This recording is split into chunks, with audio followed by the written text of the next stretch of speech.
Good evening everyone, welcome to BoroFanTV and the third half with me, James Hutchinson. Tonight we are going to do a really special programme which I feel quite privileged to be involved with. No, we're not doing a witch hunt involving Jeff Eltringham. We're going to look instead at the current situation at our near neighbours Hartlepool United. With £200,000 needed by a week on Thursday just to stave off the threat of administration, we want to look at what we can do to help our club in need. Without this club, there'd be no Spirit of 86, there'd be no Brucey Babes, no Zenith Data System Cup Final, Premier League football, Riverside Stadium, world-class players, pulling on a red shirt, Cup Finals Eindhoven and that glorious day in Cardiff. On the 23rd of August 1986, Hartlepool United allowed us use of the Victoria ground to fulfil our fixture against Port Vale. Otherwise, we faced expulsion from the Football League. Now, Boro fans, in Pool's hour of need, it's time for us to stand shoulder to shoulder with them and support them. Tonight on the programme, I'm delighted to welcome Mark Goodman and Richard Ward. Welcome to the programme, lads. Thanks for having us. The lads are from Hartlepool United Supporters Trust. As you can understand, can you tell me first of all, lads, how long have you been following the club? I've been a fan 20 years now. 20 years, yeah. Yeah, through thick and thin. The summer, in the winter, the rain, the snow, Yeah. I've been there. For my sins, I absolutely love it. Yeah. Yeah, absolutely love it. There were some brilliant memories, got some bad memories, but that's part That goes with being a football fan. It's Yeah. part and parcel of being a football fan. Yeah. How about yourself, Richard? Probably a bit longer. I think it's difficult to remember. I started going, I think, when I was about 10 with my dad Yeah. and my older brother. And I kind of just gone on ever since, you Yeah. know, so that Yeah. I'm 37 now. Right. So, So you've put some years in. Yeah, I put some years on the clock. Yeah. Yeah. Brilliant. Well done, lads. Just before we start off with other questions, what is it that makes Hartlepool United so special to you? Do you want to answer that one first, Mark? Yeah, to me, right, look, I'm not a Hartlepool fan because it's cool. Yeah. It's trendy, you know. It's not. Yeah. It's just the whole spirit of the town and the club, and you get to see your friends. I've made new friends who are now very good friends. Yeah. Just from going to football. Yeah. It's a day out, and yeah. It's a very community orientated club. Yeah. Brilliant. Well, it makes the town, doesn't it? Yeah. Everything about the town is built around that football club. Yeah. It isn't about the industry anymore No. and the jobs necessarily. Yeah. The football club's everything to so many people. Yeah. And it's a crying shame that we find ourselves in the position we're in. Yeah. But really shows that, you know, when the problems have arisen, it's really when people have to stand up and say, look, this means something, and Yeah. we want to do something about this. Yeah. I mean, it becomes like a focal point to your week as well, doesn't it? The football, it's like, it gets you through a bit of a difficult week maybe at work, or it's something to look forward to a weekend. And I know, like you're saying, it's something that's passed on from generation to generation. And like you said, just the same as Hartlepool, it's not probably the most fashionable thing to be a Middlesbrough supporter, but it's what you're born into. Yeah. And I couldn't imagine not being able to follow my team. So I know exactly how you lads feeling at the moment. It makes or breaks your weekend, Yeah. basically. Yeah, A win or a defeat. Yeah. It depends how good the rest of your weekend is. Yeah. Mark, with regards to all the information that came out, I think it was just before Christmas, I think it was the Saturday or the Friday before Christmas, that Pam Duxbury announced that the club was going up for sale. Did that come up as a shock to you at the time? I wouldn't say it was totally unexpected, but I thought with the budget she had in place from the start of the season, we could have seen the season out. Right. Yeah. What do you think's maybe changed then from the beginning of the season to now? To now, basically, to put it bluntly, the money's run out. Yeah, I think we gambled on getting a good cup one maybe and progressing in the FA Cup and maybe getting a glamour tie. Yeah. That didn't happen. The people at the club gambled on that and unfortunately lost, hence the situation we're in now. Yeah, yeah. And is there any developments or any news with regards to investors coming on board or anyone being in contact with yourselves at the Supporters Trust? Yeah, we've spoken to a few potential investors. We're having meetings early this week with potential investors who want the fans involved and want to know what we've got to say as a trust. Because I think that's key to it all, isn't it? It needs to have the fans on board, because you're the people that are going to be there beyond this month, the end of this season. It's for the future, and you're going to be passing that on to other supporters from Hartlepool, and it's got to take into consideration their views and what you want, because you know the club as well as anybody, if not better than anybody. Yeah, I suppose it's the same for every club really. Owners come and go. Yeah. Fans they're constant. Yeah. Here's a question for you then, Richard. I'm sure you lads won't mind me saying, but Pools have never been awash with money. Have there been times in the past though where you've thought that you might get in this situation that you're in now, or has the club been close to this in the past before? Well, yeah, I mean we have. I mean the clubs tend to be lower down the league. Money and cash flow particularly is a real issue. And over the years we've had numerous flirtings with going bust, I guess. Yeah. With relegation. I think the Pools hold the record for the most re-elected club in the football league. Yeah. You know, in all honesty, maybe we should have been a conference club long before we were, because of these re-elections. But for the last 10 years or so, we've seen a steady decline.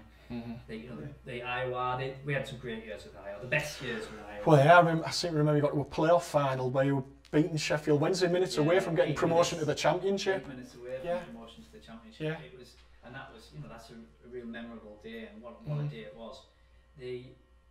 But from there on in, we struggled, and money's become tighter. And so 2 years ago, we were put up for sale for £5 with zero debt. Yeah. TMH came and went, and that was a disaster. And one of them is now in jail. Right. Linked to that transaction. Then came the Gary Coxall regime, and that was for Pools. That was more of a disaster. And obviously Sage Investments came in six months or so ago, and have tried to turn us around, and we find ourselves in this mess. And frankly, we've never been in a worse position, both on the pitch and off the pitch. For any Pool supporter and any neutral football supporter, that's a real worry. Yeah. Do you think it's sort of linked as well to the club going out the Football League last May? Do you think this situation would have still come around maybe if Pools had still been in the Football League, or do you think, that's triggered all of this going out the Football League? I think the owners of the club have done what they can to try and maintain that League Two club mentality for an instant return to League Two. And that's a big, it's doable. I mean, Cheltenham did it, Bristol did it, but unfortunately, it's not working out that way. It's a big gamble, isn't it? It's a massive gamble, and it hasn't come off. And you only have to look at our position in the league to know we ain't getting promoted this season. So the key now is looking at that is to not get relegated this season. And if you'd said to me in start the season in August, you might actually flirt with relegation here, I'd have just laughed at you. I think the club, and definitely me as a fan, we probably went into this league a bit naive. I suppose in a way it's very much like a club that's been in a league for so long. I think you see it further up the scale with teams that are in the Premier League, and they get relegated to the Championship after they've been in the Premier League for a long time. I think we just look at Sunderland up the road, being an established Premier League team for a lot of years, go down to the Championship, and it is a culture shock because you just don't know what to expect, do you? And I think it's just the same with Pools. From the Football League into the Conference, it's originally you think, well, we've gone down a league, it'll be okay, we're going to win more games, we're going to be a strong team in this league, and it's not always the case, is it? It's a tough league, a tough old league. Well, this weekend sees Save Pools Day, and it's going to be an emotionally charged day, I think. It's going to be a day like probably no other, probably on a par, I suppose, with the Doncaster game last season, in some senses, in terms of what the occasion will be like. What's the interest been like in this game, Mark? Oh, it's been absolutely phenomenal. So the Boro fans, you guys are bringing a few bus loads down. We've got people from Rangers coming down to support us. People from all over the country, the full football community, because I don't think any genuine football fan go out of business. No. So the interest's been great. I think we've sold over 5,000 tickets now. Superb. Get your tickets, there's still tickets available. We need to pack the park, raise as much money as we can, get behind the lads, and ultimately show a good bit of the old Hartlepool hospitality and welcome you all with open arms, which we will. Yeah, and 3 points will be an added bonus as well. We've got 3 points on top of that. Can't promise that. Yeah. Needed at the minute. Fantastic. Just ask my assistant, are there any questions out there? Any questions? Poles fans, Boro fans, have you got any questions that you want to throw into us here on BoroFanTV about the situation at Hartlepool? Please do so. Send us some questions, that'll be fantastic. Now, obviously Hartlepool, when a lot of people think of Hartlepool, one of the first people that comes to mind is Jeff Stelling.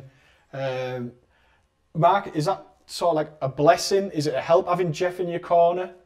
Yes, absolutely. Yeah. So I've worked all over the country and you get talking to people, who do you support, Hartlepool? And like you say the first, Jeff Stelling, I love watching him on the telly. So yeah, it's absolutely, I think any club in the country, Middlesbrough, Man United, Chelsea, would love a Jeff Stelling because he sings our praises on the telly every week. Yeah. He jumps up and down when we win. Yeah. He cries when we lose. I say, seeing the videos from the Doncaster. There's so many, isn't there? Yeah. There's just so many. And he gets the other lads involved. It's that sort of publicity and advertising. It's priceless. It is. Priceless. It is. Totally. No, I can't agree more with you. Those people watching the show tonight, Richard, and they're thinking, how can we help Hartlepool United? What can we do?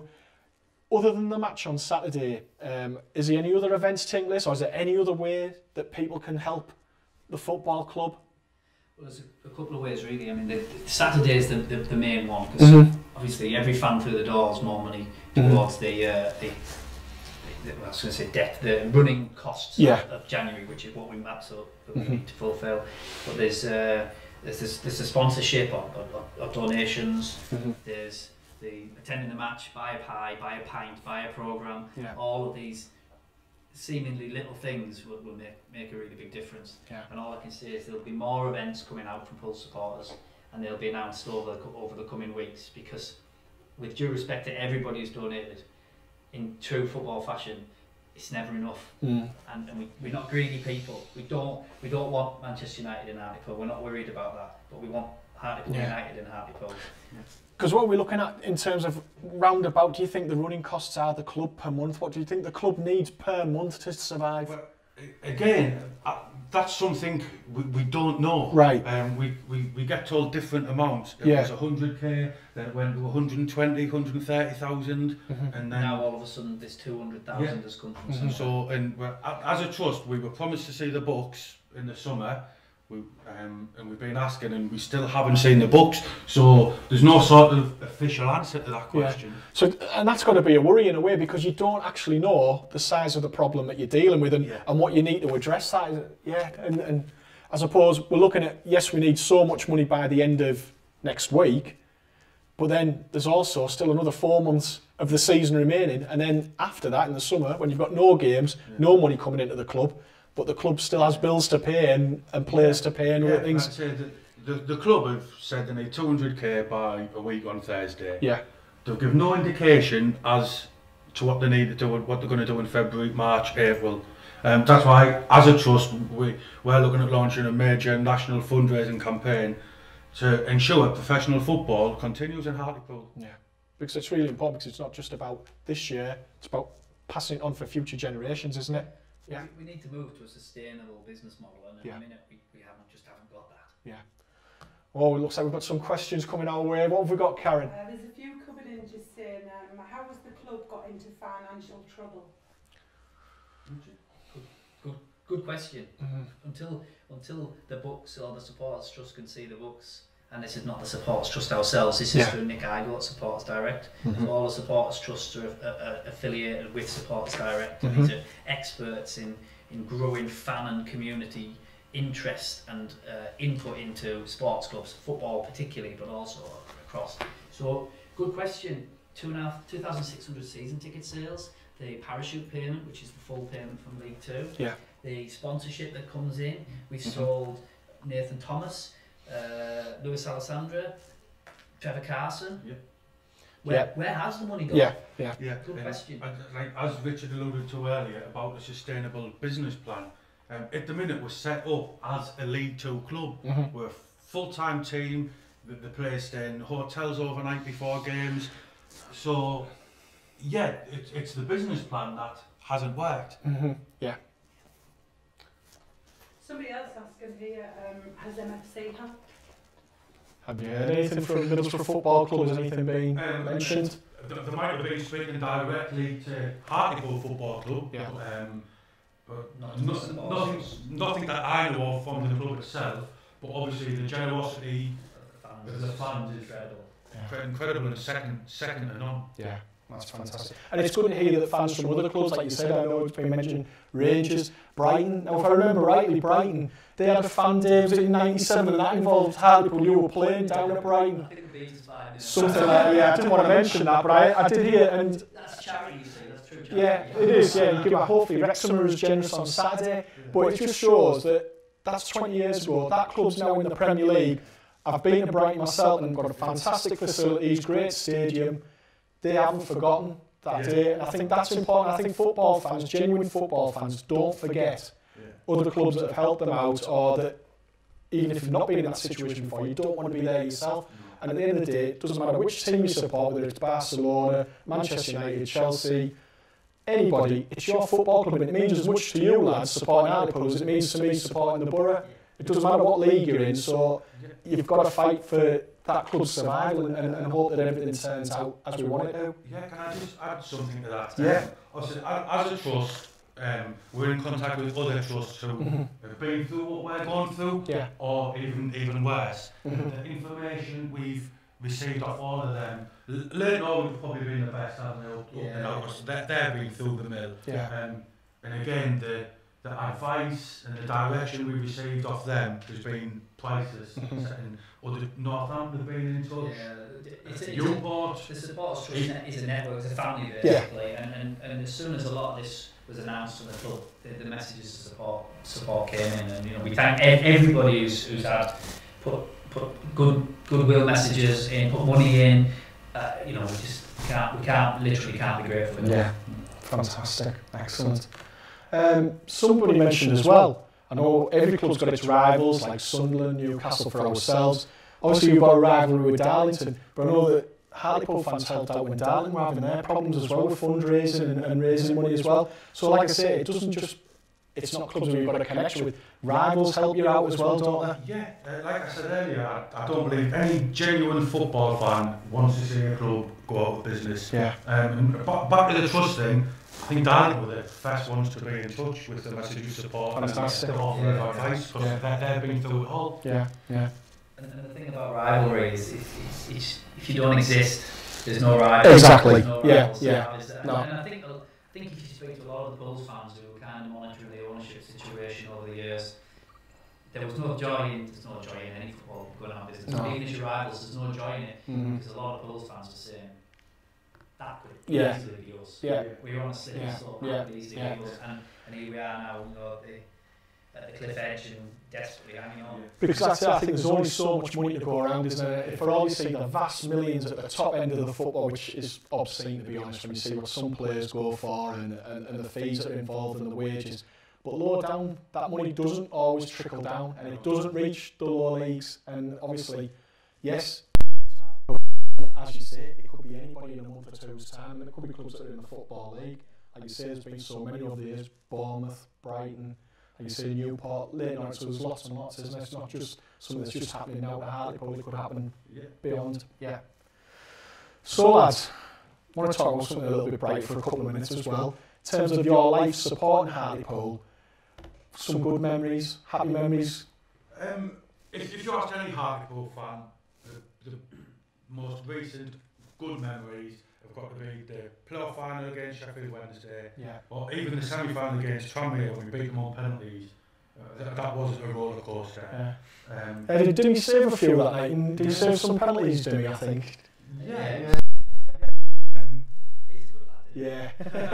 Then everyone says beating Darlington away 3-0. That was brilliant. Effiong Williams scored the best goal I've ever seen live. Not many I've seen on the telly have beaten, to be honest.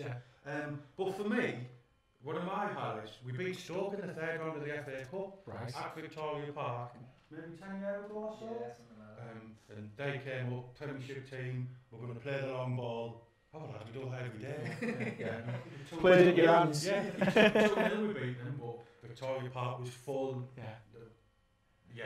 And they're the days we want back again, don't we? And yes, it'll be full on Saturday, but we want to see Hartlepool playing in the FA Cup against Premier League teams, First Division teams, place rocking again, and that's what you want, isn't it? That's where you go. As much as the fixture will be full on Saturday, it's for the wrong reason. It's for the right reasons, people are coming, but ultimately we're there for the wrong reasons. Yeah. What other question coming through, Karen, yet? Jackie Dawson said, how about Hartlepool Council buying it as an investment for the money and the local people? Read today that they're 50+ million in the bank. Obviously, we can't speak for the council, but we are looking to meet with the council in the coming weeks. I think we've got an appointment booked for early February. And the owners, Pam Duxbury, did meet with the council a couple of weeks ago. There was a photo in the press and for that meeting. So there's certainly discussions ongoing. The important thing for Pools, and this is what Darlington, unfortunately for Darlington didn't have, is the council on the football ground. Right. So even if the club goes pop, the club doesn't actually own that football ground. So nobody wants that to happen. But if the fans have to step in, and I must stress, this is absolute last resort. No fan decide, wakes up one day thinking suddenly let's run a football club. Yeah. But if the alternatives don't exist, then the fans will surely want to step up. If we can't find a viable investor to sustain the club. Yeah. Peter Mitchell, could you sell the training ground and share with Boro? We don't on the training ground. They train up at the racecourse ground. Because it just moved in the past year, because it used to be over at Maiden Castle, wasn't it, in Durham? Yeah. They've moved over the road. Again, without seeing the boats and the monthly running costs of the club, we don't know what that's costing us. And I'm sure if the time came where we couldn't train there, we maybe could train at the Boro place for The tide is over. Yes. As we said earlier on about other things apart from Saturday, obviously you've got the game. Do you know if there's any other things in the pipeline? Like, is there any other possible friendlies lined up against anybody? Has anybody mentioned that? Or any other events around the town to support the club? I know, looking at Facebook and the different Hartlepool-related platforms, there's a few bars doing bucket collections, raffles, there's a few places got gigs on the night, all raise money. Yes, it's absolutely brilliant the way that the town is rallying. And I also believe most, if not all, of the schools are having a blue and white day. Is it on Friday? Brilliant. You know, the children in the think they're pounding, you can wear your football. Excellent. Absolutely, second to none. Great. Jeff Stelling's actually hosting an event, or there is an event with Jeff Stelling on the 7th of February at the Boro Hall in Hartlepool, and that's to raise funds for the youth setup. Right. So I think there's still tickets available for that. Excellent. So that's a pie and pea night. Right. Evening with Jeff Stelling. Right. Where can people get those tickets from? From the club. From the club. That's an official club event. Excellent. Fantastic. As a trust, we're launching a major campaign this week, but we held a football tournament last year at the Seaton Domes, and we had other trusts from all over the country coming up. Brilliant. And we're just sort of in the early days of planning this year. Yeah. We have a 93 reunion night. Did you know Hartlepool was the first team to beat a Premier League team in the FA Cup? I didn't. Now, try and make me noise out. Was it Crystal Palace? It was. FA Cup third round. Bear in mind, the Premiership only started the It season did, before. yeah. we were founder members of that Premier League. We were one of the founder members. Fortunately, we didn't get knocked out by a low league team, but so yeah. Yeah, we're planning that. That's the 10th of March. That's another fantastic. Right. Well, let's say, as a trust, our aim is past the 25th of January. We've got to keep the club going. Yeah. Past then. Yeah, because there's a lot of work to do, isn't it? It's not just a case of getting through this 1 month now. It's about making it sustainable, and that's the thing. Because at the end of the day, you could have somebody come in, and I know you mentioned earlier on, Richard, about different consortiums and groups have been in over the last 3-4 years, and we're still at that same place. We're still now looking financially about things aren't going well, and we want something that's going to bring a bit of stability to the club and make sure that there's a club there for the fans to support for years to come. If any new owner comes in, they're going to have to make difficult decisions, because for as long as we remember, that club's lost £1 million a year. Well, let's not pretend losing £1 million a year has brought us success. Yeah. Because it hasn't. So we need to change the business model. We need to bring more investment in from the local community, from the local fans, and absolutely a private investor would be the best person to do that, an experience of running a business who's prepared to listen to some of the experts who are in and around pools who know how to run a football club. And that is our priority, and that's what we would like to work towards. If the fans could be involved some way in that, then even better. Yeah. But the supporters trust is a stopgap. Yeah, that's great. You know, in an emergency, hopefully the fans can stand up and save the club. Because it's not just in terms of, it's distressing from a fan's point of view, but there's also people who have jobs in that club, isn't it? And that's the personal side of the thing as well. And it's people that probably won't be getting paid a fortune, and they put their heart and soul into working for that club because they love the club, but they're also under threat of losing their jobs, isn't it? That is a definite risk. And then there's you're looking at the smaller local businesses who offer services to the club. Yeah. Say when without the club they lose revenue. You look at all the pubs around the ground on a match day. So they'll all be packed out Saturday, and they get good crowds in pre-match and after the match on a Saturday. And to be honest, that's probably when them pubs make most of their money. Yeah. So it's a knock-on effect as well. The council did an economic assessment not so long ago, and they estimated between £5 and £10 million a year was the value of having that football club to the economy of Hartlepool. And if you take that out, it's going to leave a big gap in it. That's a big hit. Yeah. I just got a question here from Jacob Ross. Hartlepool, like Teesside, isn't just about football. It feels like a community where everyone is together. This unfortunate crisis shows that even more as they haven't backed down. They're doing their best to keep them in with the help of fans all over the world. What are your main views on this crisis as a whole? It's a difficult one to sum up that, isn't it? I'm putting on the spot a bit there. Look, ultimately, we don't want to be doing what we're doing at the minute. Yeah. But we found ourselves in a position where we have to.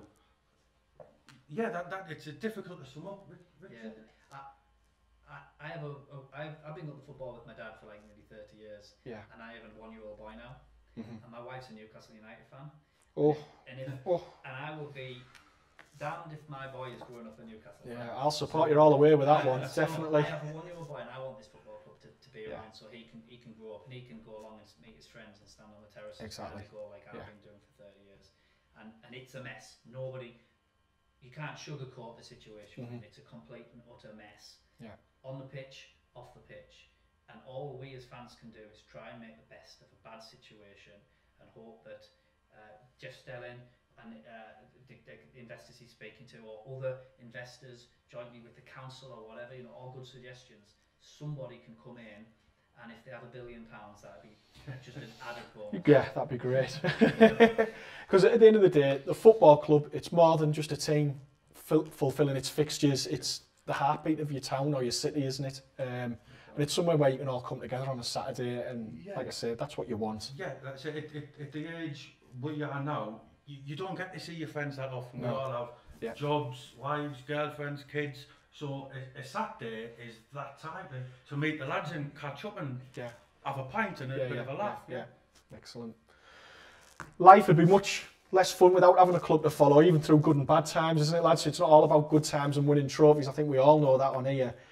So I'm just hoping, everybody out there, that wherever you're watching your football this weekend, whether it's at Victoria Park or Loftus Road or wherever you go, you have a good weekend, enjoy the game and have a good day, because that's what it's all about.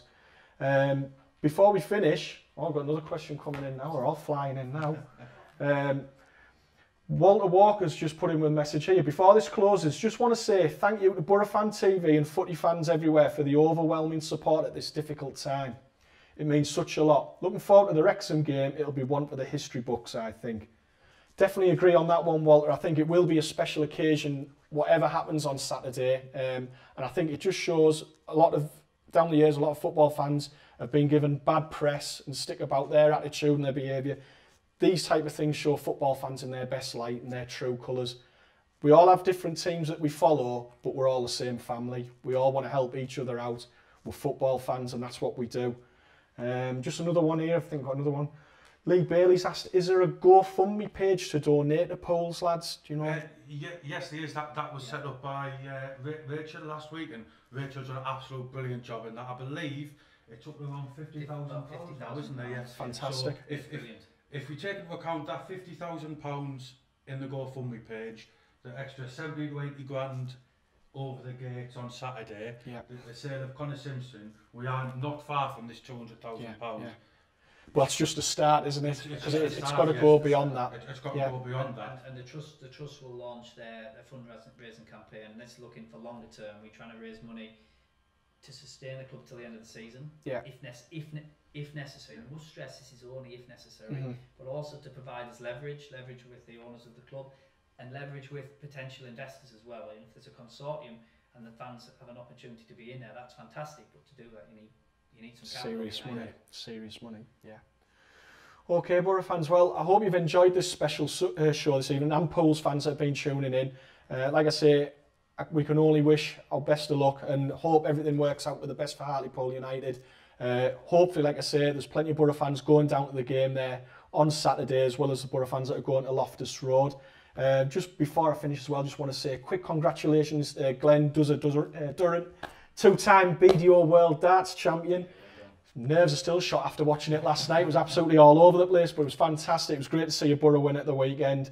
So thanks again for viewing. Hope you've enjoyed the third half again, everybody. Don't forget, red and white, you and me, Monday at 6, BoroFanTV. Till next week, see you everybody.